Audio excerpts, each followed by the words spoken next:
Audio Jungle.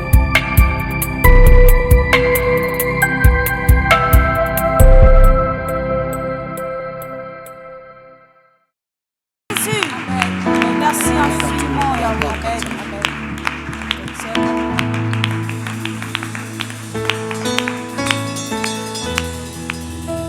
Alléluia. Alléluia. Soyez bénis. Amen. Ok.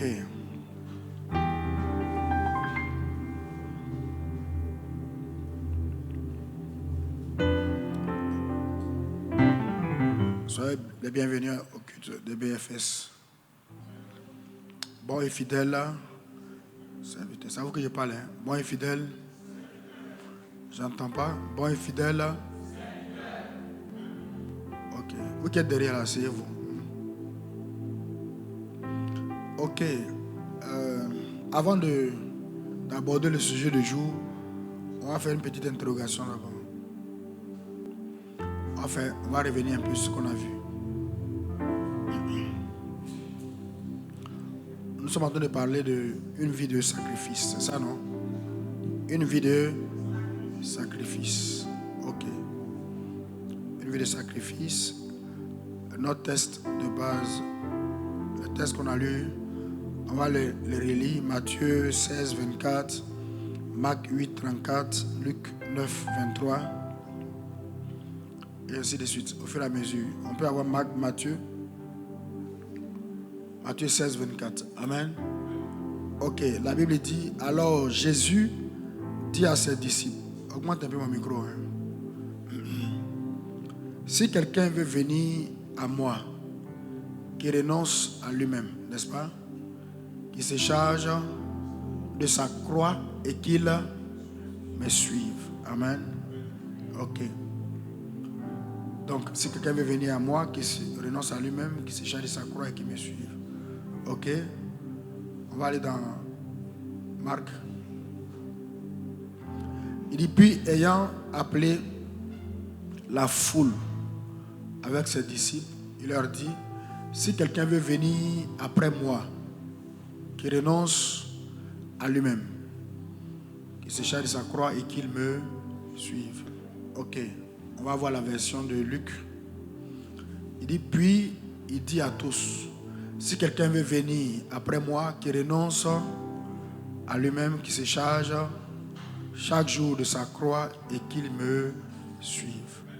Ok, vous voyez que c'est le même verset, mais en fonction de chaque écrivain, n'est-ce pas? Ok. Donc, la question que je vais poser, de quoi parle le test? Non, tu peux laisser un verset quand même. Voilà. De quoi parle ce verset? Ça sera comme ça hein, tous les vendredis. On fait d'abord une révision avant de continuer. Ce n'est pas un culte. Hein. Amen. Oui?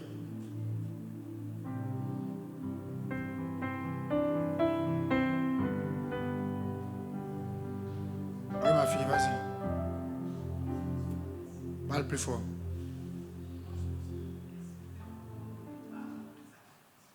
Voilà. Le verset parle de sacrifice. Si quelqu'un veut venir à moi, qui renonce à lui-même, qui se charge de sa croix et qui me suit, ça c'est un sacrifice, n'est-ce pas? Quand on dit de renoncer à soi, on parle de sacrifice. Amen. Ok, maintenant, c'est quoi le sacrifice? Donc, par rapport à ça, le sacrifice c'est quoi? Oui, c'est renoncer. Répondez. Vous avez quel problème? On va pas vous donner des zéros ou des choses. Répondez, dis ce que tu penses là. Amen. C'est pas vrai, on va rectifier. Donc, par rapport à ce verset, ce sacrifice c'est quoi? Voilà, le sacrifice c'est le renoncement. Renoncer à soi. Amen. Ok, donnez-moi l'autre série de versets. Matthieu. Non. Après les 3 versets, le verset suivant. Ok. Matthieu 19, 29. Il dit, et quiconque aura quitté à cause de mon nom ses frères ou ses sœurs ou son père ou sa mère, ou sa femme, ou ses enfants, ou ses terres, ou ses maisons, recevra le centuple et héritera la vie éternelle. Il recevra le centuple et il héritera la vie éternelle. Ok. Oui. Ensuite, 10, 29. Jésus répondit, je vous le dis en vérité, il n'est personne qui, ayant quitté à cause de moi et à cause de la bonne nouvelle, sa maison ou ses frères ou ses soeurs ou sa mère ou son père ou ses enfants ou ses terres, oui, ne reçoivent au centuple présentement dans ce siècle-ci des maisons, des frères, des sœurs, des mères, des enfants, des terres, avec des persécutions, et dans le siècle à venir, oui, la vie éternelle. Ok, oui, enfin, Luc. Si quelqu'un vient à moi et qui ne est pas son père, sa mère, sa femme, ses enfants, ses frères, ses soeurs, et même sa propre vie, il ne peut pas être mon disciple. Ok, tout à l'heure quand on a lu les 3 premiers versets, on a dit quoi? On a dit, le sacrifice c'est quoi? C'est renoncer à soi, n'est-ce pas? Ok, maintenant sur la base des 3 derniers qu'on vient de lire, de quoi on a défini le sacrifice, non? On a dit que le sacrifice c'est quoi? Oui, allez-y. Ok, laissez quelque chose de bien pour mieux, oui. Non, dis à ton français, oui. Qui a de la valeur. Oui, quelqu'un qui a de la valeur. Quelque chose d'autre ou quelqu'un d'autre qui a plus de valeur. Donc, si, remets celui de Matthieu, pas celui de Luc, celui de Matthieu. Matthieu, voilà. Il dit quiconque aura quitté, oui, à cause de mon nom, ses frères, ses soeurs, son père, sa mère, sa femme, ses enfants, ses terres, ses maisons. Je ris parce que c'est facile à lire, hein? Mais c'est pas facile à faire, n'est-ce pas? Recevra le centuple. Donc, qu'est-ce qui a de la valeur ici? Ses frères, ses soeurs, mais répondez, ça vous y parle, c'est pas, voilà, ses frères, ses enfants, ses terres, ça a de la valeur, c'est important, n'est-ce pas? Maintenant, qu'est-ce qui a plus de valeur? Qu'est-ce qui est plus important? Oui? Non, par rapport à ce qui est écrit là.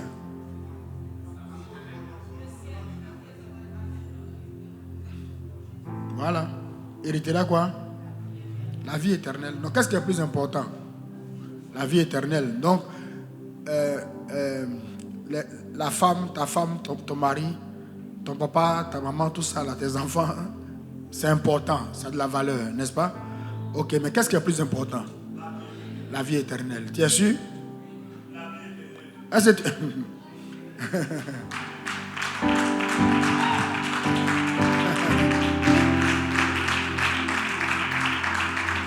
ma femme dit qu'on ne fait plus rentrer. Ah, sois derrière. Mais si tu t'assois derrière moi, on va clamer quand même. Amen. Ok. Donc, qu'est-ce qui est important? Non. Qu'est-ce qui est important? Les frères, les sœurs. Ok. La famille, la grande famille. Ok. Sa maison, ok. Qu'est-ce qui est plus important? La vie éternelle. Donc, le Seigneur nous demande de faire quoi? De sacrifier. Ouais, de parler.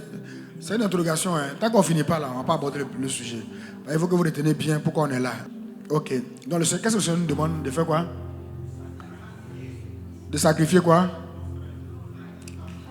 Voilà, parle, fils, il faut parler. S'il n'est pas parlé, toi, il faut parler.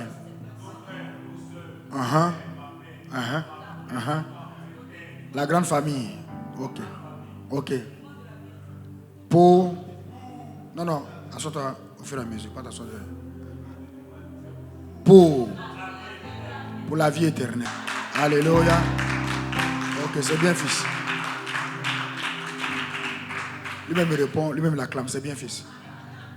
Premièrement, ce qu'on a vu, le sacrifice, c'est quoi? C'est un renoncement, c'est renoncer à soi, n'est-ce pas? Ok, ensuite, on a défini encore le sacrifice. C'est quoi? C'est, oui, renoncer à quelque chose qui est plus important, amen, qui a de la valeur pour quelque chose qui a plus de valeur et qui a plus d'importance. Ça, c'est très important. Gardez ça à l'esprit. C'est comme, par exemple, un père de famille qui peut s'acheter une voiture, n'est-ce pas? Qui a de l'argent pour s'acheter une voiture. La voiture est importante, non? Ok. Il renonce à la voiture pour envoyer peut-être son fils aller étudier peut-être en Europe, n'est-ce pas? Ok. Pourquoi il renonce à la voiture qui a de la valeur et qui est important? Oui. C'est pour quelque chose de plus de valeur et de plus d'importance. Alléluia. Et on le constate tous les jours dans la vie. Tous les jours. Pourquoi un élève consacre sa vie à étudier, son temps plutôt à étudier, plutôt que d'aller jouer? Parce que jouer est important, jouer a de la valeur, mais voilà, ce n'est pas plus important que la réussite. Ça n'a pas plus de valeur que la réussite. C'est très important. Il faut garder ça à l'esprit. Et c'est pourquoi nous sommes là. C'est ce que Dieu nous appelle à faire en fait. Dieu en fait, vous savez, Dieu ne force personne. Amen. Si Dieu nous obligeait à le suivre, personne ne serait encore dans le monde. Tout le monde serait à l'église. Amen. Mais Dieu nous présente les choses. Comme il est dans Deutéronome, il a dit, je mets devant toi le bien, le mal. Mais moi-même, je te conseille de choisir le bien. C'est ce qui sera bien pour toi. Alléluia. Donc, en fait, le sacrifice dont on parle ici, bien aimé, Dieu ne nous oblige à rien. Dieu n'oblige personne à quoi que ce soit. Mais Dieu met devant nous le choix.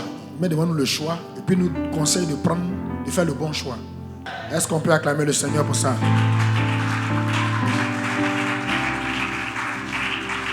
Le sacrifice est important. Le sacrifice est très très important. Ok. Et donc le vendredi dernier, on a parlé de sacrifier sa vie pour Dieu, n'est-ce pas? Ok. On peut avoir les versets. Luc chapitre 9. On va lire les deux premiers versets d'abord. La Bible dit que pendant qu'ils étaient en chemin, un homme lui dit, Seigneur, je te suivrai partout où tu iras. Ça, c'est une bonne décision, non? N'est-ce pas? Écoutez, c'est pour vous que je suis là. Voilà. On a des gens qui sont fatigués, des vieux qui veulent partir à la retraite. Vous avez quel problème? Répondez comme des jeunes gens, ou bien des gens qui ont la vie, ou bien vous n'avez pas la vie. Voilà. Répondez comme des gens qui ont la vie. Si vous me regardez, on a des gens qui sont fatigués. Il y a quoi? Pendant qu'ils étaient en chemin, non, reviens. Pendant qu'ils étaient en chemin, un homme lui dit, Seigneur, je te suivrai partout où tu iras.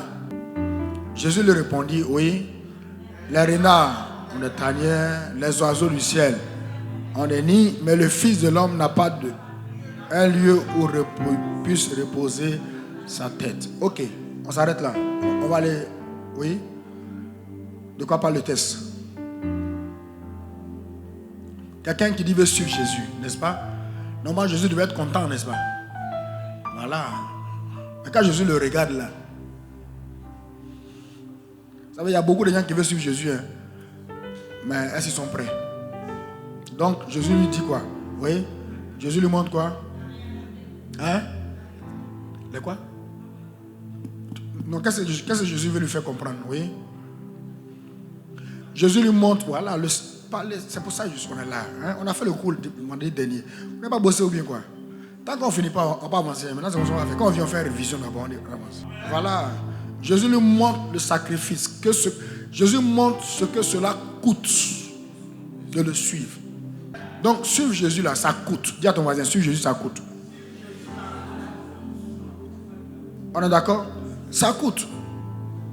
Et ce qui me plaît sur le Seigneur, c'est qu'il ne cache pas ce que ça coûte de le suivre.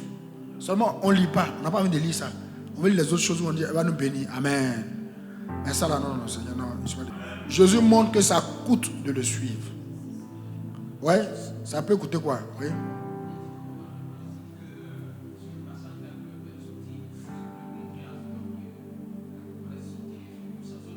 Bien sûr, bien sûr.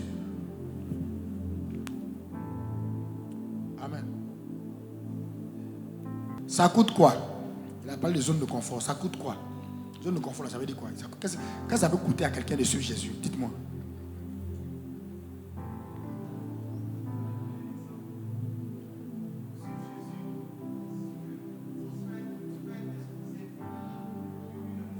Bien sûr.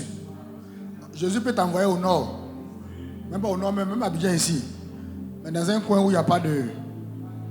Il n'y a pas climatiseur, pas ventilateur, il n'y a pas matelas, il n'y a pas drap, il n'y a pas lit.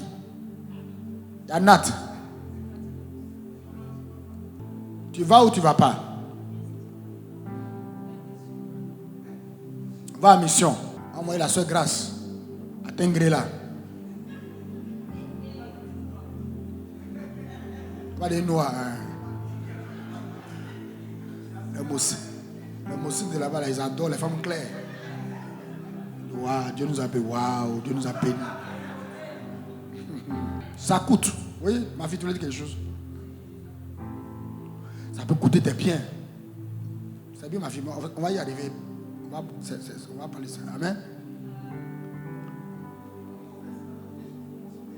Ton sommeil. Oui, ça peut coûter ton sommeil. Jésus va te réveiller à 2h du matin. À minuit, voilà. De minuit à 2h du matin. On va couper ton... Il y en a qui coupent leur caméra, coupent leur son, puis ils ronflent. Quand c'est trop chaud maintenant, il coupe, il dit, et puis il va écrire, j'ai pas internet. Il n'y a pas connexion. Ça coûte, je vous dis, ça coûte de suivre Jésus. Si quelqu'un vous a dit le contraire, la personne vous a blagué. Ça coûte, comme elle a dit, ça coûte tes biens. Ton argent là, que tu as gardé pour la retraite là, au lieu d'envoyer, on va faire un pacte. Ça coûte l'argent. Ça coûte du temps. Amen. Tout ça, j'en parle pas trop parce que ça fait partie de ce qu'on va voir. Amen. Ça coûte ton temps. Là, aujourd'hui, vendredi, peut-être tu dois être avec des amis quelque part, n'est-ce pas? Mais tu es ici. Et c'est ce que le Seigneur veut. Le Seigneur veut que tu sois dans sa maison plutôt que d'être ailleurs. En train de boire. Vous savez, quand tu es assis, et puis on joue la musique mondaine, ça passe, ça souille ton esprit. Ça souille. Il n'y a rien qui aime ça. Il y a des gens qui aiment t'asseoir dans les coins mondains, regarder les gens danser. Ma chérie, je ne sais pas quoi. Et puis les conduits là, assis là. Mais il est chrétien. Hein? Non, il ne fait pas aussi, mais il aime. Regarde, il aime. Tu souilles ton esprit. La Bible dit qu'il n'y a pas de relation entre les ténèbres et la lumière. Entre Jésus et Bélial. Ok, donc ça coûte. On avance. Ok. Il dit à un autre, suis-moi. Et il répondit, Seigneur, permets-moi d'aller d'abord ensevelir mon Père. Oui. Jésus lui dit, laisse les morts ensevelir leurs morts. Et toi, va annoncer le royaume de Dieu. Ah, c'est quoi ça encore? Ah, mais on a l'impression que Jésus ne veut pas que les gens le suivent. Ah, c'est l'impression qu'on a quand on lit. J'ai l'impression qu'il ne veut pas que tu le suives. Mais ça n'a rien à voir. C'est pas qu'il ne veut pas que tu le suives. Seulement, il te présente la réalité. Amen. Amen. Qu'est-ce que oui? On va commenter un peu ça. Oui, qu'est-ce qu'on a dit la dernière fois? Oui.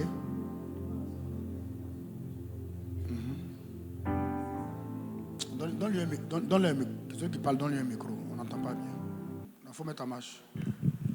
Jésus ne dit pas ici au monsieur de ne pas enterrer son frère, de son papa. Mais le fond, c'est qu'il a dit aux mondains de s'occuper des choses du monde. Amen. Mais aux enfants de Dieu de s'occuper de l'œuvre de Dieu, annoncer le royaume de Dieu. Amen. Amen. C'est bien. Tu bosses tes leçons. Oui. C'est bien. Moi, j'aime les gens qui sont assidus, studieux, travaillent. Papa, dans ce verset, moi j'ai compris qu'on ne doit pas suivre Jésus selon notre convenance, mais à la convenance de Christ. Amen. Jésus est en train de dire à cet homme-là, oui, quelqu'un doit répondre, veut dire quelque chose. Jésus est en train de dire à cet homme-là que enterrer, ou du moins les choses de ce monde, sont moins urgentes